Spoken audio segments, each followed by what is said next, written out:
G'day everyone, welcome back to another video on the channel. So the trade period for this off-season has just kicked off the other day ago, and as always, each and every year on the channel, I do like to look at the previous trade period and go over and rank some of the best recruits that came across and played for their new clubs this season. The past few years, I've gone over the top 25 recruits, but because of the lack of, I guess, just high amount of quality there's been this year in terms of recruits, just going to be going over the top 20 instead. And of course, we will include free agents in this video today. In terms of the ranking, not only do I obviously factor in things like the impact a player had on their new club, but I also like to factor in things like the price a club paid for a specific player, and also how does the pick look in the long run as well. So with that said, feel free to leave a like and subscribe if you do go on to enjoy today's video, and let's get straight into it. Rightio, so let's kick off the top 20. Starting off in 20th, I'm going with 𝐓𝐡𝐞 𝐎𝐥𝐝, the Bulldog that came across from the Demons. That did cost the Dogs a third round pick.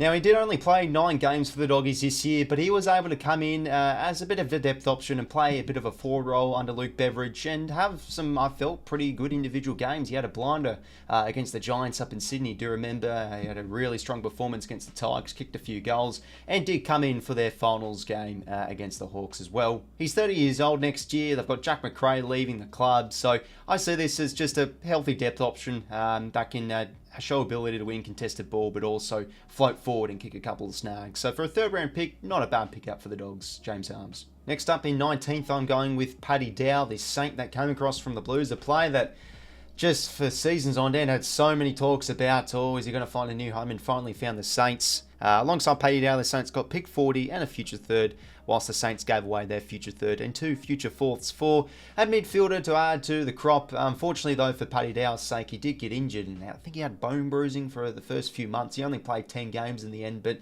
should have he had a fully fit season, certainly would have played more than 10 games. Averaged around 16 touches, had a really good game, I remember, against the Tigers under the lid at Marvel. I think out like around 23, 24 and a goal. And still is only 25 years of age, so the Saints probably need more talent in that midfield, but a depth option for a very low price, not a bad deal at all for the Saints. Paddy Dow in 19th, and probably could have played a lot more games should have he not been injured. In 18th place here, I'm going to be going with Zac Fisher for North Melbourne. Now, if we were doing Supercoach rankings, Fisher would certainly be a lot higher, given he accumulated the footy in a high amount in a lot of games this season. So with Zac Fisher, they also got pick 17, whilst giving away picks 21 and 25. That was a deal with the Blues, of course. But the reason I have Zac Fisher in 18th is just because I look at this pick long term, or this player long term for North, and I just don't feel like he's going to be necessarily their future. Like, he's not a bad player, he's a nifty kick coming out of the fence, but struggles defensively a wee bit. He started off the year very shaky in defence. He did get dropped, but came back in whilst 𝐸𝐿𝐻𝐻 is out. Again, as I said before, had some big games, but you look at Aaron Hall, Jack 𝐓𝐡𝐿, just average sort of quality players. Or 𝐓𝐡𝐿 into his twilight years was a pretty average player. I feel like when you're the main distributor in a North back line, it's pretty easy to rack up the touches. He's a nifty player, Fisher, and look, he's going to be depth for North, growing with their list the next few seasons. It's not the worst pickup in the world. He had some pretty decent games, Fisher, but also he had some awful moments as well. So 18th for Fisher, not a bad pickup by the Roos. Moving up into 17th, we're going with my first free agent here, going with Todd Goldstein. Came across from North Melbourne, the veteran, and joined the Bombers, and it was announced around a month ago. He is signing on for a 1-year extension, so he's going to play 2025 onwards, and it's not a bad pickup at all for the Dons. It was pretty good business at this time last year when they did pick him up, given Sam Draper. They could possibly run a bit of a tandem setup with him, and that was the case with a lot of games, or a handful of games this year. But also was able to play a lot of games as himself, as that solo ruck with Draper going down with injury. Goldstein put up pretty average numbers in terms of hitouts this year for the Dons, which is understandable. He's 36 years old. But in my opinion, the move in general is very beneficial for the off-field landscape of things, where Goldstein, veteran ruckman, he can work and he can teach the younger rucks that they do have, Vigo Vicentini and also Nick Bryan. So looking like it will be his last season in 2025. It's not a bad pickup. It cost them absolutely nothing, and is on a pretty low salary too. So Goldstein in 17th. Next up in 16th position, I'm going with 𝐶𝐴𝐵 Ratugolea, the Port Adelaide key defender that did come across from the Cats. It cost the Port Adelaide Power Footy Club pick 25, 76 and 94 in Geelong. were pretty stubborn on this. This took until, I'm pretty sure, like the very last day. And then in the end, I'm pretty sure that pick 94, they did take 𝐼𝐻𝐼𝐻𝐹. So there you go. They really wanted to get as many picks as possible, and they found a gem in 𝐻𝐼𝐻𝐹. But 𝐼𝐻𝐼𝐻 himself, well, first off, he played, I'm pretty sure, every single game this year. Apart from one, he did get dropped and played a game in the SANFL. Found a bit of late season, had a bit of a late season resurgence where Ken Hinkley did make the move to put 𝐼𝐻𝐼𝐻 forward the ball. Really good game against the Blues and the end of the season there. But in terms of impact for Port Adelaide, just felt he was pretty average. He had some horrid moments, but at the same time was able to show his intercepting prowess behind the ball. But I feel like for the future, for himself at the pair, it's probably going to be a utility type. Play forward a wee bit and also float back in defence if, let's say, somebody goes down injured. Looks like 𝐓𝐡𝐞 𝐎𝐥𝐝 and 𝐼𝐻𝐼𝐻 are those key defenders for the next few seasons, whilst 𝐼𝐻𝐼𝐻 could be that utility type. So, look, it's not the worst deal in the end. It's handy depth. He was able to play pretty much every game this year, so looking like it's not a bad find for Port Adelaide, but probably paid quite a bit to acquire him. Now on 15th, I'm going with Liam Henry, the electric half forward that came across from the Dockers to the Saints. Alongside Henry's arrival, they did get the Saints a future 4th round pick, but they did give up a future 2nd and also a future 4th round selection. Henry alongside Paddy Dow, another one that just was crippled with injury, unfortunately, this year. I think it was like an MCL or something. He was out for quite some time, but to be fair, only, yes, played 12 games this year for the Saints, but had some massive games. Off the top of my head, his game against the Swans was outstanding. He actually, I'm pretty sure, did get coaches' votes for that game. In the narrow loss against Brisbane, had another strong performance as well. But probably his best performance of the season for the Saints was their round 2 win over the Pies. He was huge that game, I do remember. So no doubt Henry was going to play a lot more games than just 12 should he have not gotten injured. But this year, whilst he was out there, made some really promising signs in his first year as a Saint. Showed some great flashes on being able to break the game open for the side from Moorabbin this year. So Liam Henry in 15th. And now we move up to 14th position, and I'm going with here, 𝐷𝐻𝐿𝐼 𝐿𝐼 did come across from Fremantle, and this is probably one of the more controversial trades in the end, given how much Collingwood gave up to acquire him. It was pick 34 and their future 1st round selection, so the Dockers currently laughing they've given away 𝐿𝐼 and now having Collingwood's future for this year, their 1st round pick. Now let's be brutally honest here, I thought 𝐿𝐼 started off the year really badly. He just couldn't impact and couldn't really get his groove in that Collingwood forward system. But to his credit, he was able to really get the ball rolling as the year did grow on. He was one of the Pies' best pressure players in the end, and I'm pretty sure he did win an award to do something with that. I don't know exactly what it was, but it was some sort of award in their best and fairest night the other day ago. Kicked over 20 goals, still had some horrid moments throughout the season, but I feel like for the long run that 𝐿𝐼 is going to be a player that will get used to, I think, Collins' forward system a lot more. Things were a lot different at Fremantle, where he was sometimes the sole one-out forward, and he was had some huge games and a very underrated player for the Dockers. But this year at the Pies, struggled to find his groove early on, but yeah, did get better as the season did grow, and I did feel 𝐿𝐼. But other than 14th, just because the Pies, well, they've given up a future 1st rounder for a player like 𝐿𝐼, where the position he plays in, it's pretty much what a role player can do. There's no real X factor that really shines out in him, no really special factor that shines out of him. Sorry, he's an honest player, but it's just nothing that screams superstar with him that's worth giving up a future 1st. But could prove me wrong the next few seasons, but not a bad season. I'm going to go with 𝐿𝐼 here in 14th. In 13th, I'm going to be going with here Jack Gunston. It's a bit odd saying this is one of the recruits of the year, given he was literally at Brisbane last year, then did come back home to the Hawks. Alongside Gunston's rival, the Hawks did get picks 47, 61 and a future 2nd, but they did give up Brendan Ryan, pick 39, 54 and a future 4th round selection. But as expected, he was able to come in and really make a good impact. Kicked over 25 goals this year for the Hawks. And yeah, I just feel also similar to like Goldstein, he's going to be that veteran type. It's going to be that mentor type that will be able to, alongside this season, really mentor the younger types like Jack Ginnivan and Nick Watson, etc. It's important for the Hawks' success this year that he was able to come back in, really stand up with the absence of Mitch Lewis, and yeah, was able to kick some goals for fun across the span of this season. So it's good to see Gunston head back home and make a solid impact for his Hawks this year, and I've got him in 13th.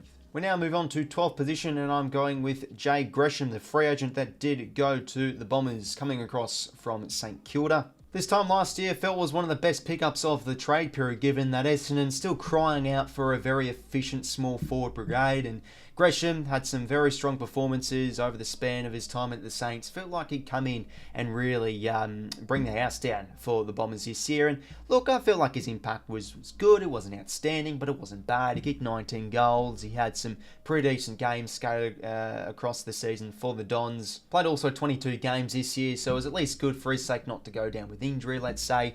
But I still think probably for the bigger picture, they are probably going to be getting 𝐓𝐡𝐞 in the draft. So still probably need to improve the small forward areas of their forward line, the Dons. But 𝐓𝐿, as years do get on, can hopefully make more and more of an impact for Essendon. So going to be going with 𝐓𝐿 here in 12th. Wasn't the worst pickup in the world in the end. I thought his impact was pretty decent, but not outstanding, and probably hindered a few people's expectations coming into this season as well. Now, in 11th, I'm going to be going with Tyler Adams, the experienced veteran midfielder that did come across from the Pies after narrowly missing out on their premiership win, coming to the Swans for pick 33 in the end. And geez, well, his season didn't end up too great either. Just deja vu it was. He missed out on another grand final side, this time being the Swans, in their grand final loss. So you probably do got to feel for him a little bit, and there is probably fair enough conversations going around of, oh, he hasn't been a great pickup because he didn't even make the grand final squad in the end. But still, Adams played 19 games for the Swannies this year. They were in dire need at this time last year of just some ball winning and contested winning midfielders that were able to come in and show some strong presence, and I thought that's what exactly Adams was able to do. And this was before Isaac Heaney made the full switch into the midfield, and look how that panned out.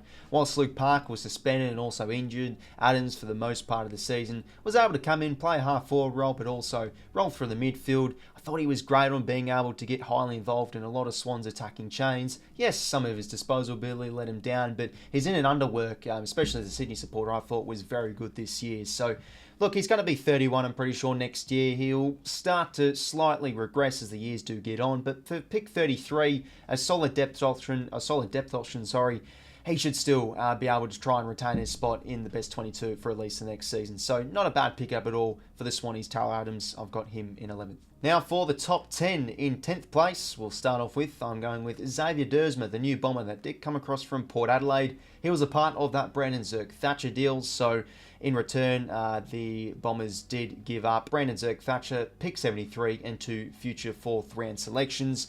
And a really solid year I thought 𝐷𝐷𝐻𝐻 had. He had some really good individual games where he was able to get on the end of the scoreboard, but yeah, really honest wingman. I felt this year his work rate was probably one of his biggest positives this season for the Dons. Felt like he was able to improve his game as the season did go on as well. And with his move onto the wing, it did allow Nick Martin a wee bit the freedom to go behind the ball and dictate the game through his ability in the back half. Average 18.5 disposals, mostly on the wing this year for the Dons. 𝐷𝐻𝐻, I feel a pretty good pickup. So 𝐷𝐻𝐻 in 10th. Moving up now into 9th position, I'm going to be going with Brandon 𝐵𝐸𝐻𝐻𝐻 here. So this was part of the Xavier 𝐷𝐻𝐻 trade. So Port Adelaide did give up Xavier 𝐷𝐻𝐻, but they also did acquire pick 73, a future, 2 future 4th, in return for Xavier 𝐷𝐻𝐻, that is. 𝐵𝐸𝐻𝐻, well, he was sort of similar like Radaglia. He had some shocking games and some shocking moments this year, but I felt like it was patched up with some really good games in the back half for Port Adelaide. He played basically, I'm pretty sure, every single game this year, and it's looking like, when you look at Trent McKenzie retiring and Tom Cleary getting on now, he's now the second man to 𝐿𝐴𝐿𝐴 for the next few seasons. It's a durable pickup, I feel, as well for Port Adelaide. He's going to be, you'd think, a really strong stalwart of their footy club for the next few years. Some big individual games, I can't remember off the top of my head. He was great against Lynch back in round 2, round 3 against the Tigers. Did a killer job on 𝐵𝐸𝐻𝐻𝐿 as well in the semi-final too. So whilst they did give away Xavier 𝐷𝐻𝐻, Port Adelaide's midfield is looking fairly strong, so it wasn't the worst player to give up, I feel, for their future, but also getting a couple picks as well. I feel like 𝐵𝐸𝐻𝐻 is going to be a strong future, a strong part of their footy club for the years to come. So got him in 9th place. Made a very strong impact this year for the pair. We're going to be going with another Port Adelaide player here in 8th place, and it is Jordan Sweet. They did bring across Sweet from the Dogs for only pick 50, And in the end, it might be a bit of recency bias, but it's looking like he is going to be now the future #1 ruckman. They've had issues left, right and centre the past few years with rucks. Port Adelaide, Scotty Lysett wearing down with a lot of injuries. They had also 𝐓𝐴 𝐻𝐿𝐴 running there through a little bit, and they also had 𝐼𝐗𝐤𝐪, who came into this year, who was another player that had acquired via trade in the trade period last year. He was looking like the #1 guy, then did go down with a knee injury, then had a recurring knee injury, and 𝐿𝐴 was able to hold down the fort really well. Yeah, he had a span of performances this year where he had a lot of his hit-outs go to opponents, but he had some big performances at the same time. He did a killer job against Lloyd in that semi-final. Growed a lot too as the season did go on for Port Adelaide. So 𝐿𝐴, for Port Adelaide to find a now looking like going to be their #1 ruckman for next year at least for pick 50, not a bad deal at all. So I've got him in 8th place to finish off the year really well. In 7th place here, I'm going to be going with another free agent, and another free agent that did come to the Bombers, Ben McKay, the key defender, and this was a really huge get at the time for Essendon because with 𝐓𝐴Th𝐶HR departing and Laverde and Jordan Ridley always injury prone, they just needed that #1 key defender to join them, and Ben McKay looked like the perfect man to do it. He started off the year really well. His intercepting game was looking like elite. His numbers were great, and as the season did wear on a little bit, he had a few bad moments here and there. He had a few ordinary games, and North fans were giving it to them on Twitter, given how much the Dons are paying for Ben McKay. It's over $1 million a year, I am pretty sure. So it did cost them nothing, but they are paying a pretty hefty price for what is their #1 key defender, but did finish 6th place in Essendon's best and fairest, so obviously highly rated within the Dons' inner sanctum. Felt for the most part this year pretty solid for his first season at the Dons, and should continue to hopefully improve under Brad Scott for this seasons to come. So 7th, going to be going with Ben McKay here. And now for 6th place, or position, however you want to call it, I'm going to be going with 𝐼𝐗𝐤𝐪 𝐻𝐿𝐴. What a find this has been for the Hawks this year. Alongside 𝐻𝐿𝐴 coming across to Hawthorn, they did get pick 62, whilst they only gave up a future second to the Suns. And let's remember when 𝐻𝐿𝐴 did come across the Gold Coast, I'm pretty sure it was 2022, he had a massive year. I'm pretty sure he kicked over 40 goals. So he was huge. That was the year where Ben King went down with an ACL. So he was big that year. He just couldn't really get much opportunity in 2023. So came across to Hawthorn, and sometimes when injuries can happen, a bit of fortune can hit and a bit of opportunity can strike, because when Mitch Lewis went down, 𝐼𝐗𝐤𝐪 𝐻𝐿𝐴 was one of the main guys and one of the main spearheads for the Hawks in the end. Kicked, I'm pretty sure, over 30 goals this season. Had a massive say with their points forward department this year for the Hawks, no doubt.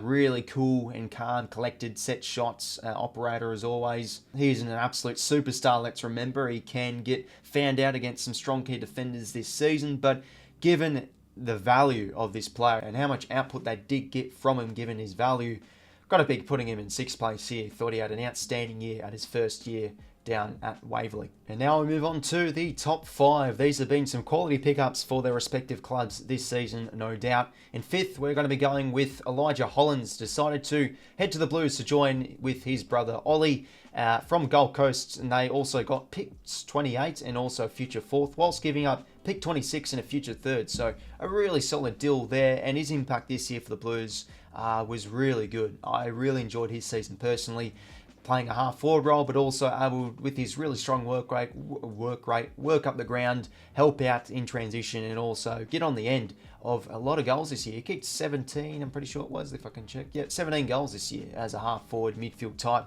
Really good numbers there. And just whenever watching the Blues this year, he was just so highly involved when they were able to get the ball in their forward half. Definitely one of the more underrated players in Carlton's lineups, no doubt. Alongside his 17 goals, did average 18.3 possessions a game. So Elijah Hollands in 5th place. Pretty good deal it was for the Blues in the end, and still a young player too. He is 22 years of age, so his best footy is certainly ahead of him for the Blue Baggers. Elijah Hollands got him in 5th. Then next up in 4th place, got another half-forward type here. It is the name of James Jordan, the free agent that came across from the Demons to join the Sydney Swans, and an outstanding season he had in the red and white for his very first year at the footy club. Finished 7th in the Bob Skilton medal, so when you look at that, the stars the Swans had, the minor premiers, the side that made the grand final, for him to finish in 7th place, it just showed how important he was for the Swans this year.